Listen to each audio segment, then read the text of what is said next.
From Manchester is Alistair Campbell, Director of Communications under Tony Blair. Here in the studio, Lord Lawson, who as Chancellor brought the top rate of tax down to 40 pence. This is the end of New Labour, isn't it, Alistair Campbell? No, I don't believe so. I think that we all know that we're living in pretty extraordinary economic times, and yesterday Alistair Darling set out some measures, that a whole raft of measures, some taxes up, some taxes down, some big boost for public spending, because we are in those extraordinary times. How many times did you go into an election promising to raise income tax? None. And Precisely.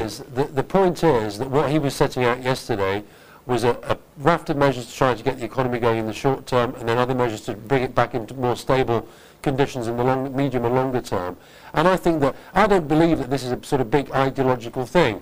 One of the most important facets, as somebody said in that package about New Labour, is fairness. And I also think that one of the other things that I've always said is important in the execution of a political strategy relating to New Labour is boldness. And what you saw yesterday was Alistair Darling, on behalf of the government, taking some pretty difficult medium and long-term decisions. And yes, you're right, I think that tax could become an issue at the next general election. Much, much more important, the issue of who best handles the economy in these difficult times. Let me bring in Lord Lawson here. I mean, tax is clearly going to be an issue at the next election, but the world has changed, hasn't it? I mean, look at what happened in America. John McCain going on about Joe the plumber, who wasn't a plumber, hardly existed. But the whole issue of the threat of increased taxation just didn't play. It didn't stop Barack Obama winning, and the whole world seems to be turning here, doesn't it? Well, Barack Obama promised reductions in taxation for the middle classes. So middle classes means pretty well everybody except the very poor indeed in America. Though it is, anyhow, we're in this country, not in the United States, and it's quite different. This is clearly symbolic. The amount of money that is meant to raise from this is, as your item earlier said, is trivial. The amount of item is relatively trivial. It is nowhere near the huge tax hole, the huge budgetary hole there is to fill. It is entirely symbolic. It does mark the end of New Labour. I happen to think that if Tony Blair had still been Prime Minister, he wouldn't have done this at all. Right, let me ask you a very simple question. Should the Conservatives, if they win the next election, reverse it? Yes, certainly they should. Certainly they should, but there's a lot of other things they're going to have to do, because the economy is in a most appalling mess now. It's very sad, but that is a fact. He inherited an economy which was in very good shape. Labour inherited an economy in very good shape, and it is now in a bigger mess. Okay, the world's economy is in a mess, but our economy is in a bigger mess than that of any other major country. Alistair Campbell, there was a reason, wasn't there, that Tony Blair, you know much better than anyone else, there was a reason that Tony Blair didn't want to raise the top rate of tax, and it was to do not merely with the people who pay the top rate of tax, but people who aspired to pay the top rate of tax. And Labour thereby became, for a period, the party of aspiration. That can no longer be true, can it? I don't accept that at all. I mean, look, and also I think that both your reporter and Nigel Lawson are being pretty dismissive of what I think you defined as £670 million. Nigel has just said that we are living in an extraordinary global economic situation. I know that the Conservative plan now is to try to blame all that's happened on Gordon Brown and try to whack him over the difficult decisions he's having to take. We all know that this has started in the United States housing market. We all know that governments right around the world, including Barack Obama's when he takes office in January the 20th, are going to have to do some pretty unpopular things at times. That's why I say that the politics of this go back to the choice about who is best capable of taking the country forward in these difficult times. Yeah, and I think the way that judgment will be made, but when you look at things like the national insurance charges, for example, which by your own calculations hit anybody on an income of £40,000 a year or more, a school inspector, for example, all those seats that you took in the south of England to take that great victory in 1997, they're full of people like that.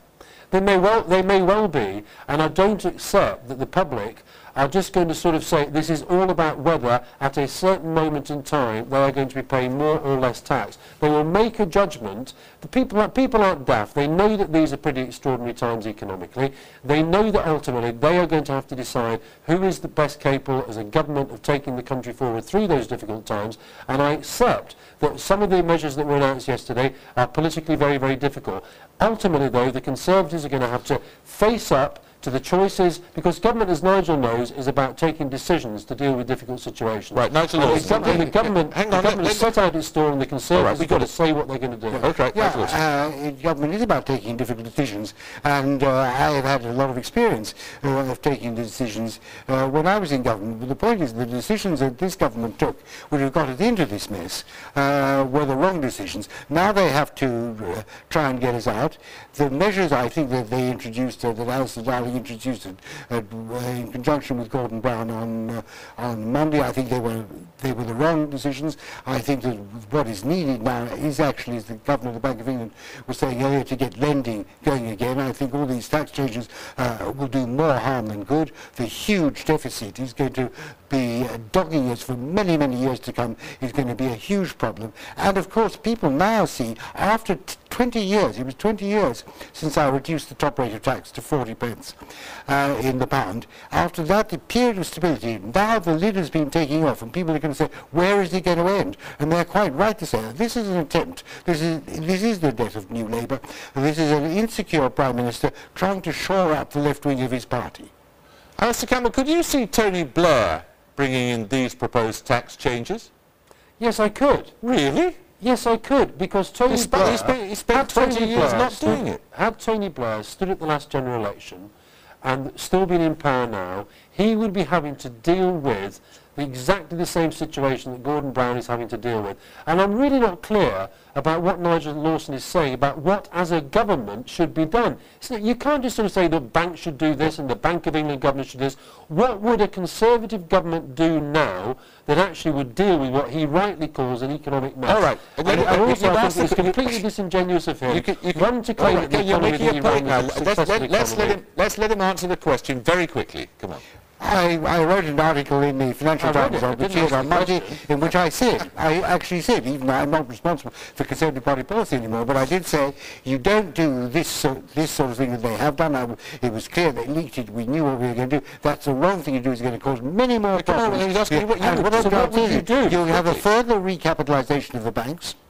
And you also, I think, take a leaf out of Mr. Paulson, the American Treasury Secretary Paulson's original idea, and take the toxic debt off the bank's books at tough terms. Terms that will protect the interest of the taxpayer, but will enable the banks to have cleaner balance sheets, and they can get lending going. All right, thank you both very much indeed.